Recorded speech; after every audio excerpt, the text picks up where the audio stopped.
നമസ്കാരം. വാട്സാപ്പ് ഒഴിവാക്കിയുള്ള ജീവിതം പലർക്കും ഇന്ന് ചിന്തിക്കാൻ പോലും കഴിയാത്ത അവസ്ഥയിലാണ്. വാട്സാപ്പിൽ കിട്ടുന്ന ചിത്രങ്ങളും ദൃശ്യങ്ങളും ഒന്നും നോക്കാതെ ഷെയറും ചെയ്യും. ഇതിന്റെ പിന്നാലെ പലർക്കും പൊല്ലാപ്പുമായിട്ടുണ്ട്.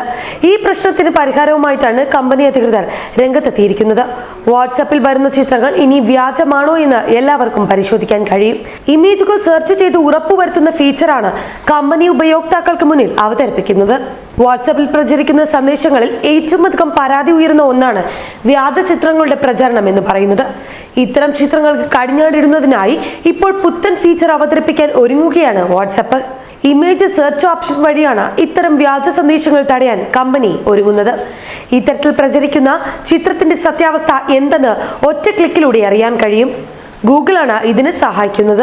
ഈ ഫീച്ചർ ഉടൻ തന്നെ അവതരിപ്പിക്കുമെന്നും വികസിപ്പിക്കുമെന്നുമാണ് വിവരം ലഭിക്കുന്നത്. ഗൂഗിളിന്റെ റിവേഴ്സ് ഇമേജ് സെർച്ച് ആണ് വാട്സാപ്പുമായി ബന്ധിപ്പിക്കുന്നത്.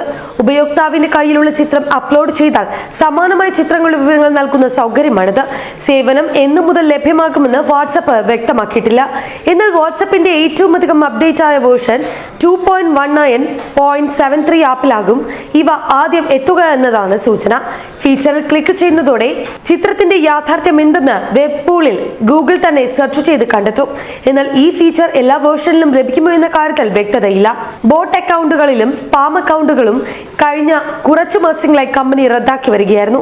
ഇതിനോടകം പ്രതിമാസം 2 മില്യൺ അക്കൗണ്ടുകൾ റദ്ദാക്കിയെന്നാണ് റിപ്പോർട്ട്. അടുത്തിടെയാണ് വാട്സാപ്പ് സന്ദേശങ്ങൾ 5 പേരിൽ കൂടുതലുള്ളവർക്ക് ഷെയർ ചെയ്യാൻ സാധിക്കാത്ത വിധത്തിൽ കമ്പനി നിയമം പുതുക്കിയത്. ഇതിനു മുൻപ് ഒരേ സമയം 20 പേർക്ക് വരെ സന്ദേശം അയക്കാൻ സാധിക്കുമായിരുന്നു. ഇത് വ്യാജ സന്ദേശം തടയുന്നതിൽ ഏറെ സഹായമാവുകയായിരുന്നു എന്നാണ് കമ്പനി അധികൃതർ വ്യക്തമാക്കിയത്. വ്യാജ സന്ദേശം പ്രചരിക്കുന്നത് തടയാനായി ഇന്ത്യയിലാണ് വാട്സാപ്പ് ആദ്യമായി ഈ സേവനം ആരംഭിച്ചത്. ഇക്കഴിഞ്ഞ ദിവസം ഫേസ്ബുക്കിന്റെയും ഇൻസ്റ്റാഗ്രാമിന്റെയും പ്രവർത്തനം മരവിച്ചിരുന്നു. വ്യാഴാഴ്ച രാവിലെയോടെയാണ് ഇതിന്റെ പ്രശ്നങ്ങൾ ഭാഗികമായെങ്കിലും പരിഹരിക്കപ്പെട്ടത്.